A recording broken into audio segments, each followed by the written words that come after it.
এই জগৎ আগে ব্রহ্মরূপেই ছিল, ছিল ব্রহ্মময়, সর্বশক্তিমান। তিনি নিজেকে নিজে জানালেন, অহং ব্রহ্মাস্মি, আমি ব্রহ্ম। অমনি তিনি সবকিছু হয়ে সর্বাত্মক হলেন। দেবতাদের মধ্যেও যিনি নিজেকে ব্রহ্ম সদৃশ বলে জেনেছিলেন, তিনিও সর্বাত্মক হয়েছিলেন। ওই একইভাবে ঋষি ও মানুষদের মধ্যেও যারা নিজেকে ব্রহ্ম বলে জানতে পেরেছিলেন, তারাও সর্বাত্মক হয়েছিলেন। ঋষি বামদেব ব্রহ্মজ্ঞানী জ্ঞানী হয়ে বলেছিলেন, আমি মন হয়েছিলাম, আমি সূর্য হয়েছিলাম। যিনি নিজেকে নিশ্চিতভাবে জানেন আমি ব্রহ্ম, তিনি এরকমই হন, কারণ তার আত্মা তখন সর্বব্যাপী। তাই দেবতারও সাধ্য থাকে না তার বিরুদ্ধে যাবার বা তার ক্ষতি করার। আর যে ভাবে আমার উপাস্য দেবতা অন্য আর আমি অন্য, সে নিতান্তই বুদ্ধিহীন। মানুষের কাছে যেমন পশু, দেবতাদের কাছেও সে ঠিক তাই। পশুরা তো আর জ্ঞানী নয়, বুদ্ধিমান মানুষ, তাই তাকে কাজে লাগিয়ে রাখে নিজের সেবা কাজে, তাকে দিয়ে করিয়ে নেয় নিজের স্বার্থ সিদ্ধি। এইরকম ব্রহ্মজ্ঞানে যারা অজ্ঞানী মানুষ, তারাও দেবতাদের কাছে ঠিক তেমনি। এক এক দেবতার উপাসনা করেই তারা জীবনকে ধন্য মনে করে। আর মানুষ যেমন পশু গৌরবে গৌরবে বোধ করে, দেবতারাও তেমনি একই রকমের মানুষ পশু পেয়ে খুশি থাকেন। একটি পশু চুরি গেলে বা নষ্ট হয়ে গেলে মানুষের যেমন ক্ষতি বোধ হয়, দেবতাদের ক্ষেত্রেও ঠিক তাই। কোন সেবক মানুষ পশু যদি একবার নিজেকে পশুত্ব পাশ থেকে মুক্ত করে তত্ত্বজ্ঞ আত্মজ্ঞ ব্রহ্মজ্ঞ হয়ে ওঠে, তাহলে দেবতা তার সেবা আর পেতে পারে না। তাই দেবতারা চান না মানুষ ব্রহ্মজ্ঞ হোক, ব্রহ্মজ্ঞান লাভ করুক। একক অদ্বিতীয় পরব্রহ্ম জায়মান এই জগৎটাকে নিয়মিত করার জন্য সক্রিয় হলেন। অব্যক্ত নিলেন ব্যক্তরূপ, ছিলেন অপ্রকট, হলেন প্রকট।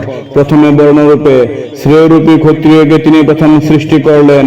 যেমন দেবগণের মধ্যে ক্ষত্রিয় দেবরাজ ইন্দ্র, জলচরগণের মধ্যে ক্ষত্রিয় জলচরপতি বরুণ, ব্রাহ্মণগণের মধ্যে ক্ষত্রিয় মনুজপতি সোম, পশুগণের মধ্যে ক্ষত্রিয় পশুপতি রুদ্র, বিদ্যুৎ প্রভৃতি বস্তুর মধ্যে পর্জন্য অর্থাৎ মেঘ, পিতৃগণের মধ্যে ক্ষত্রিয় পিতৃপতি যম, রোগাদির মধ্যে ক্ষত্রিয় মৃত্যু, দীপ্তিশালীদের মধ্যে ক্ষত্রিয় ঈশান।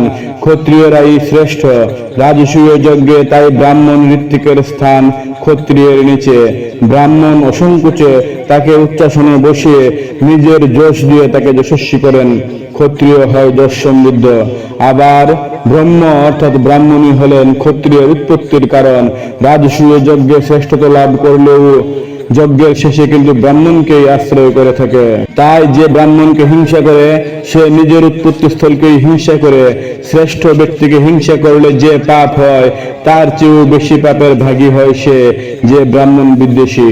ক্ষত্রিয় সৃষ্টির পর দেখলেন তিনি, বৃত্ত ধন সম্পদ না থাকলে কেমন ভাবে ক্ষত্রিয়রা করবেন যজ্ঞ, ব্রাহ্মণরা করবেন তাদের কাজ। অসম্পূর্ণ থেকে যায় সবকিছু বৈশ্য জাতির অভাবে, যারা হবেন বৃত্ত মাধ্যম। তাই তিনি ক্ষত্রিয়ের পরেই সৃষ্টি করলেন বৈশ্যদের। গণদেবতারা হলেন বৈশ্য জাতিদের মধ্যে গণ্য, যেমন অষ্টবসু, একাদশ রুদ্র, দ্বাদশ আদিত্য, ত্রয়োদশ বিশ্বদেব, 49 মরুত অর্থাৎ বায়ু। এরপর ব্রহ্ম দেখলেন ক্ষত্রিয় করল যজ্ঞ, ব্রাহ্মণ হল ঋত্বিক, বৃত্ত সামর্থ্য যুগাল বৈশ্য, সবই ঠিক, কিন্তু এদের পোষণ করবে কে, সেবা দিয়ে পুষ্টি সামর্থ্য যোগাবে কে? তাই তিনি সব শেষে সৃষ্টি করলেন শূদ্রকে, তার উপর দিলেন সকলের পোষণের ভার। এই পৃথিবী পৃষা, কারণ যেখানে যা কিছু আছে পৃথিবীই সব কিছু পোষণ করে। এইভাবে 4টি বর্ণ বিভাগ করে সেই এক এবং অদ্বিতীয় ব্রহ্ম বিশ্বে নিজেকে প্রকট করলেন। শ্রেয়রূপী ক্ষত্রিয়ের পর বৈশ্য, শূদ্র ইত্যাদি বর্ণ সৃষ্টি করার পরও ব্রহ্ম ভাবলেন তার প্রকাশ যেন অসম্পূর্ণই থেকে গেল।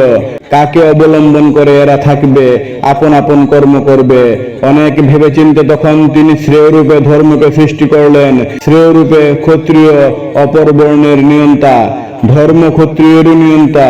বলশালী ক্ষত্রিয়, ধর্ম তার চেয়েও বলশালী, ক্ষত্রিয়েরও ক্ষত্রিয়। রাজার সাহায্যে যেমন বলবানকে শাসন করা যায়, তেমনি শক্তি সামর্থ্যহীন মানুষও যদি ধর্ম বলের আশ্রয় পায়, যে কোনো বলবানের দর্প সে অনায়াসে চূর্ণ করতে পারে। ধর্ম কি? যা ধর্ম তাই সত্য। যে সত্যকে আশ্রয় করে সে ধর্মকেই আশ্রয় করে। সেই জন্যে সত্যবাদী কোনো মানুষ যদি কোনো কিছু বলেন, লোকে বলে উনি ধর্ম তৈরি বলছেন। আবার কোনো ধার্মিক যদি বলেন, লোকে বলে উনি সত্য কথাই বলছেন। সত্যবাদীকে ধর্মবক্তা আর ধার্মিককে সত্যবক্তা বলতে কারো মনে কুণ্ঠা জাগে না। এক সেই ব্রহ্ম বৃত্তিভেদে ব্রাহ্মণ, ক্ষত্রিয়, বৈশ্য, শূদ্র হলেন। ক্ষত্রিয় রূপ ধরে ক্ষত্রিয়, বৈশ্য রূপ ধরে বৈশ্য, শূদ্র রূপ ধরে শূদ্র হলেন সেই তিনি। আর ব্রাহ্মণ হলেন দেবতাদের মধ্যে অগ্নিরূপে আর মানুষের মধ্যে ব্রাহ্মণ রূপে। সেই কারণেই স্বর্গলোক কামনায় মানুষ হোম করে অগ্নিতে, আর ইহলৌকিক সুখ শান্তির কামনা জানায় ব্রাহ্মণের কাছে। এই দুটি রূপের মধ্যে ব্রহ্ম আছেন অবিকৃতভাবে। এইভাবে আত্মস্বরূপ না দেখে, আত্মতত্ত্ব না জেনে যে ইহলোক ত্যাগ করে, আত্মা তার কোনো উপকারে আসে না। যেমন বেদ অধ্যয়ন বা করণীয় কর্ম না করলে তা থেকে কোনো ফল লাভ হয় না। আত্মতত্ত্ব যার জানা নেই, সে যতই মহৎ, যতই পুণ্য কাজ করুক না কেন, পরিণামে তা ক্ষয়ই পায়। আত্মাকেই শ্লোক গানে উপাসনা করবে, তাহলে কখনোই কর্মক্ষয় হবে না। তখন যে কোনো বস্তুই তার কাম্য হোক না কেন, কামনা মাত্রই আত্মা তা তার জন্য সৃষ্টি করে দেন। সর্বলোকময় এই আত্মা সর্বভূতেরই আশ্রয়। দেহধারী গৃহী মানুষ বর্ণ এবং কর্মকে অবলম্বন করেই সর্বভূতের তৃপ্তি সাধন করে আত্মস্বরূপ লাভ করে অবিনাশী হতে পারে। সে যে হোম যজ্ঞ করে তা দিয়ে সে হয় দেবগণের প্রিয়। সে যে বেদপাঠ করে তা দিয়ে হয় ঋষিদের আপনজন। সে যে পিতৃতর্পণ করে, প্রজা উৎপাদন করে, তাতে তৃপ্ত হন পিতৃলোক। সে যে মানুষকে বাসস্থান, অন্নদান ইত্যাদি করে, তা দিয়ে সে হয় মনুষ্যলোকের প্রিয়। সে যে পশুদের ঘাস জল দিয়ে পালন করে, তাতে তৃপ্ত পশুলোক হয় তার আশ্রয়। এমনকি নিজের বাড়ির গৃহপালিত পশু পাখি ছাড়াও পিঁপড়ে পর্যন্ত যখন তারই অন্নে বেঁচে থাকে, তখন সে হয় তাদেরও আশ্রয়। এই সমুদয় কর্মই হলো অবিনাশী আত্মকর্ম। এই জ্ঞান যার হয়েছে, তার অমঙ্গল কামনা কেউ করে না। যেমন কেউ কামনা করে না নিজের বিনাশ, শাস্ত্রবিদিত এই কর্ম সর্বমীমাংসিত। আত্মা প্রথমে একাই ছিলেন, সঙ্গীহীন একা। একা থাকার মধ্যে কোনো সুখ, কোনো আনন্দ, কোনো রস আস্বাদনের অবকাশ না পেয়ে বহু হবার বাসনায় সন্তানের জন্য কামনা করলেন জায়া। যজ্ঞাদি কর্মের জন্য কামনা করলেন বিত্ত, গবাদি সম্পত্তি। শেষ থাকে না কামনার, উত্তরোত্তর তা বেড়েই চলে। ভাবে ইচ্ছে করলেই যখন পাওয়া যায়, তখন আরো ইচ্ছায় আপত্তি কি? তাই মানুষ যখন একা থাকে খোঁজে সঙ্গী।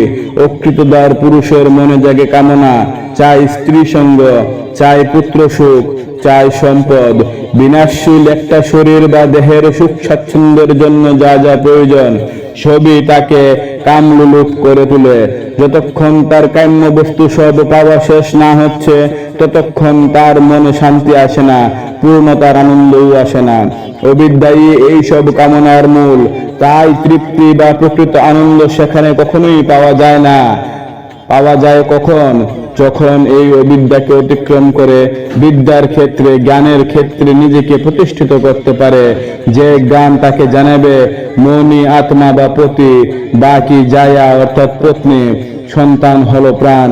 যে বিত্ত সম্পদের জন্য মানুষ লালায়িত, তা হলো চোখ। আর দৈব সম্পদ হলো কান, শরীরী কর্ম। কারণ এই পাঁচ অর্থাৎ আত্মা, বাক, প্রাণ, চোখ, কান মানুষকে তার শরীর দিয়ে যাবতীয় কাজ করায়। এই জন্যই যজ্ঞ, পুরুষ, পশু যা কিছু সবই 5 রকমের, পঞ্চবিদ। যিনি এই রহস্য জানেন, তিনি সবকিছু হতে পারেন, তার মধ্যে কোনো অপূর্ণতা থাকে না।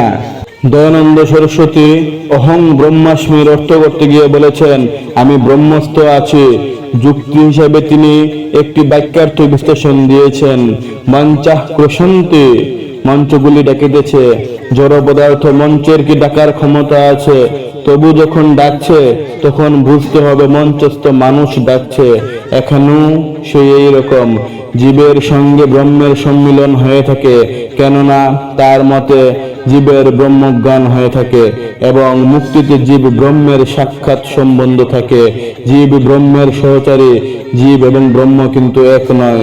তাই অহং ব্রহ্মাস্মি শব্দের অর্থ আমি ব্রহ্মস্থ আছি।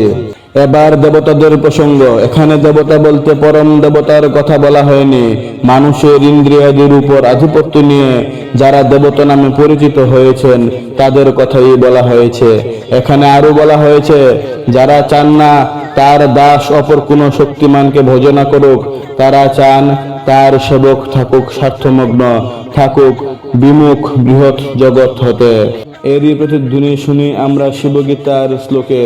সেখানে স্পষ্টই বলা হয়েছে, দেবতারা স্বার্থপর, নিজের ইষ্ট নিজের শ্রেয়ই তাদের একমাত্র কাম্য, মানুষের মুক্তি তারা চান না। তারই মাঝে যদি কেউ আদৌ ছেড়ে ধরি কোনো রকমে পেয়ে যায় অনন্ত শক্তির সন্ধান, তখন দেবতা আর তার পথের বাধা হয়ে দাঁড়াতে পারেন না, বরং এগিয়ে যাবার পথে সহায়কই হন। চতুর্বর্ণ সম্পর্কে ভগবদ্গীতায় শ্রীকৃষ্ণ অর্জুনকে বলেছেন, চতুর্বর্ণং ময়া সৃষ্টং গুণকর্ম বিভাগশঃ তস্য কর্তারমপি মাং বিদ্ধ কর্তারমব্যয়ম। গুণ অর্থাৎ সত্যাদি গুণ এবং কর্ম অর্থাৎ সমাধি কর্ম অনুসারে আমি এই ব্রাহ্মণ ক্ষত্রিয় বৈশ্য শূদ্র এই চার বর্ণের সৃষ্টি করেছি। এই সৃষ্টি ব্যবহারিক সৃষ্টি, মায়া সৃষ্টি। যদিও আপাত দৃষ্টিতে আমি এই বর্ণ বিভাগের কর্তা, তবুও পরমার্থ দৃষ্টিতে আমাকে অকর্তা অব্যয় বলে জানবে। আবার এখানে যে গুণ ও কর্ম অনুসারে ব্রহ্মর বর্ণবিভাগ, তারই বিশ্লেষণ শ্রীমদ্ ভগবদ্গীতার মুখ্য যুগে বলা হয়েছে। এখানে দেখা যাচ্ছে জগৎ সামঞ্জস্য রক্ষার জন্য দেবতারা তিন শ্রেণীতে তথা তিন বর্ণে বিভক্ত হয়ে থেকে গেলেন। ব্রাহ্মণ বর্ণ থাকলো ব্রহ্মের মধ্যেই। উত্তর গীতা ব্রহ্ম নিরূপণ করতে গিয়ে বলেছেন, আত্মমন্ত্রস্য হংসস্য পরস্পর সমন্বয়াৎ যোগেন গতকামানাং ভাবনা ব্রহ্ম উচ্যতে। হংস শিব শক্তি পরমাত্মা জীবাত্মার পারস্পরিক সমন্বয়ে গতকাম যে ব্যক্তি যুগযুক্ত হয়, ভাবনায় থাকে, সেই ব্রহ্মকে লাভ করে।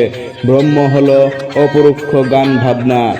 আর মহানির্বাণ তন্ত্র ব্রহ্মর স্বরূপ লক্ষণ নির্ণয় করতে গিয়ে বলেছেন, যিনি সত্তা মাত্র নির্বিশেষ বাক্য মনের গোচর, তাকে কোন লক্ষণে জানা যাবে? অনিত্য জগৎমণ্ডলে যিনি সৎস্বরূপে প্রতিভাত আছেন, সর্বত্র যার সমদৃষ্টি, সমাধি সাহায্যে যাকে জানতে পারা যায়, দ্বন্দ্বাতীত নির্বিকল্প যিনি, শরীরে আত্মজ্ঞান পরিশূন্য, যা থেকে বিশ্ব সংসার উদ্ভূত হয়েছে, যাতে অবস্থান করছে, যাতে আবার লয় পাচ্ছে, ব্রহ্মকে জানতে পারার এই হলো লক্ষণ। আর আত্মা সম্বন্ধে বলতে গিয়ে অধ্যাত্ম উপনিষদ বলেছেন, নিজের আত্মাই বিষ্ণু, ব্রহ্মা, ইন্দ্র, শিব, এমনকি পরিদৃশ্যমান জগতের সব কিছু। আমার আত্মার বাইরে কিছু নেই।